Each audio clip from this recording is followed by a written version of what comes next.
Hello and a very very happy new year दोस्तों। नया साल आपके जीवन में, आपके परिवार वालों के जीवन में और आपके सभी जानने वालों के जीवन में ढेर सारी खुशियां लेकर आए, मेरी यही कामना है। सो दोस्तों, आज मैं डिज्नी प्लस हॉटस्टार पर लाइगर देख रहा था। एक्चुअली आज मेरे पास देखने को कुछ भी नहीं था, तो मैं टाइम पास करने के उद्देश्य से हॉटस्टार खोल के बैठ गया और मेरी नजर इस फिल्म पर पड़ गई, तो मैंने इसे देख लिया। क्योंकि रिलीज के टाइम मैंने इसे स्किप कर दिया था, तो सिर्फ टाइम पास करने के उद्देश्य से मैंने इसे देखा। और फिर बॉक्सिंग मुझे पसंद भी है, लेकिन फिर भी मैंने इसे जीरो एक्सपेक्टेशंस के साथ देखा। सो फिल्म स्टार्ट से ही काफी ज्यादा एंगेजिंग है। आई मीन मैं स्टार्ट में ही इसमें बहुत आसानी से काफी अच्छे से इन्वेस्ट हो गया था, जिसकी सबसे बड़ी वजह है इस फिल्म का मास मसाला एंड इसका action. And to be very honest, मैं बोर हो रहा था, तो मुझे बस ऐसा ही कुछ चाहिए था। मतलब जैसे मैं एंजॉय कर पाऊँ, जो देखने में फन टू वॉच हो, जिसे देखने में मजा आए, तो वैसा ही आज मुझे कुछ मिल गया। सो फिल्म का एक्शन जबरदस्त है, मास मसाला बहुत तगड़ा है, ड्रामा अच्छा है, इंटरेस्टिंग है, एंगेजिंग है। एंड यहाँ पर कुछ सीन्स जो फर्स्ट हाफ में थे वो मुझे बहुत पसंद आई, उनके बारे में मैं आपको बताना चाहूंगा। पहला सीन वो जब फिल्म स्टार्ट होती है और उस एक्शन सीक्वेंस के बाद अली जब लाइगर से उसका नाम पूछता है और वो हकलाता है, तो वहाँ पर मुझे अचानक से बहुत बहुत ज्यादा हंसी आई। आसानी शब्दों में वहाँ पर मेरी हंसी फूट पड़ी। और एक सीन यहाँ पर वो है जब वो बोलता है कि मेरा नाम संजू है, और फिर इसके बाद जब लाइगर उसका कॉलर छोड़कर गला पकड़ लेता है। अगला वो सीन जब तानिया बोलती है कि उसका भाई संजू है, तो फिर वहाँ पर वो तानिया को जिस तरह से पकड़ता है। एंड ट्रेन वाला सीक्वेंस जब वो गेम शुरू होता है, तो फिल्म के ये कुछ सीन्स हैं जो मुझे काफी ज्यादा पसंद आए। एंड यस, एक सीन और है जहाँ पर गणपत और लाइगर के बीच जब जब कहासुनी होती है वो, तो फिल्म में काफी कुछ अच्छे मोमेंट्स हैं जो देखने में बहुत ज्यादा मजेदार लगते हैं। बट यहाँ पर ऐसा भी काफी कुछ है जो वाहियात था, खराब था।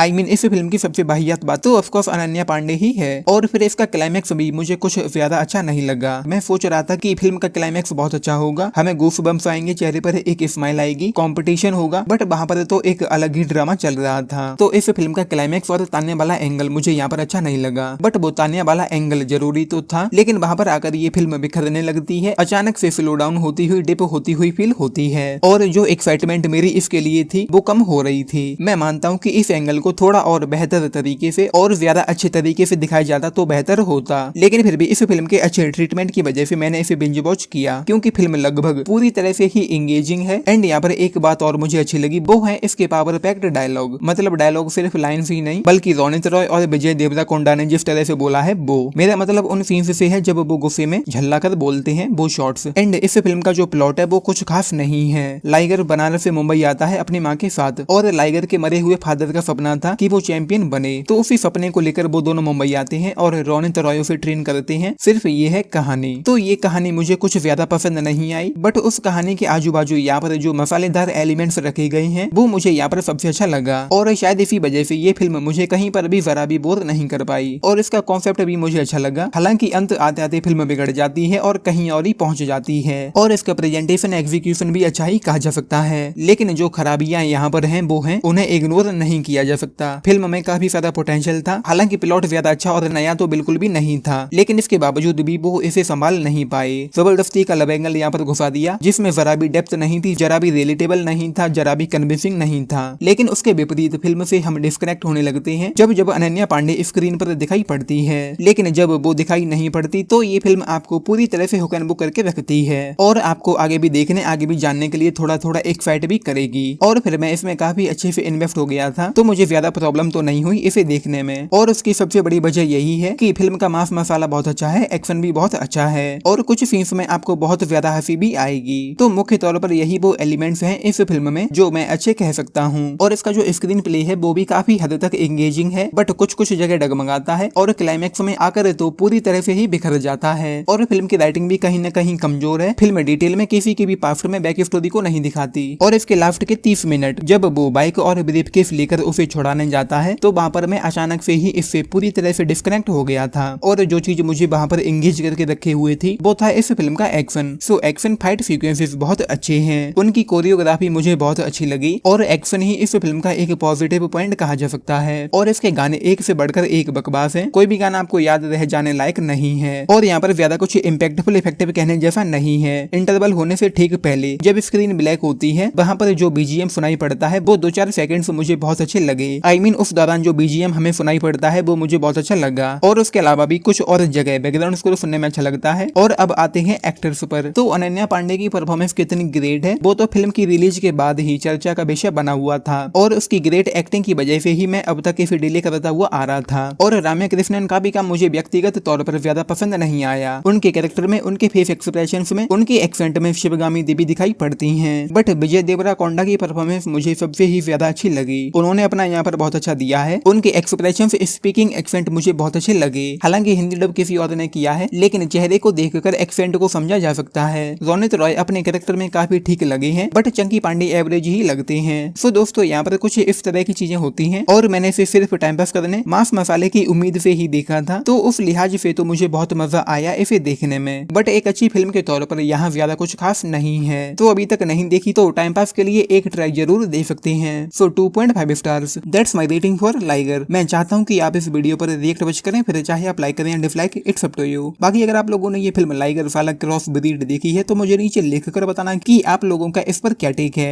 And of course like, share and subscribe भी करना चैनल को, वीडियो को। चलिए, it's the moment for me to say Tata.